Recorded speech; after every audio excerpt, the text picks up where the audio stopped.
আসসালামু আলাইকুম সম্মানিত ইউটিউবের ভাই বোনেরা, আপনারা সবাই কেমন আছেন?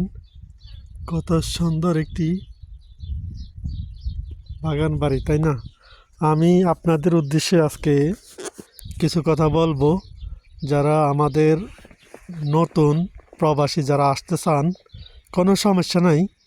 আপনি চাইলে সৌদি আরব, দুবাই, বাহরাইন, কাতার, ওমান, আপনি লিবিয়া যে কোনো দেশে যাইতে পারেন।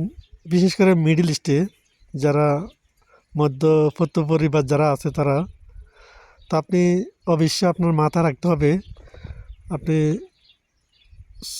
বিশেষ করে আরব দেশে আসলে আপনার কিছু আরবি মানে আরবি ভাষা কিছু জেনে রাখাটা আপনার অনেক ভালো হবে, ঠিক আছে নি? যেমন আপনি চলতে ফিরতে দোকানপাটে আপনার অনেক আরবি জানতে হবে। অনেক ধরনের আরবি ভাষা আছে, যেমন কইব তাল তাল, সাদিক তাল, মানে সাদিকের তো হলো সাদিক তো বুঝছেনি, অনেকে এগুলো বোঝে। সাদিক মানে দোস্ত, আর তাল মানে এদিকে আসো, ঠিক আছে? পরে জিজ্ঞেব কে ফালে, মানে কে ফাল মানে আপনি কেমন আছেন।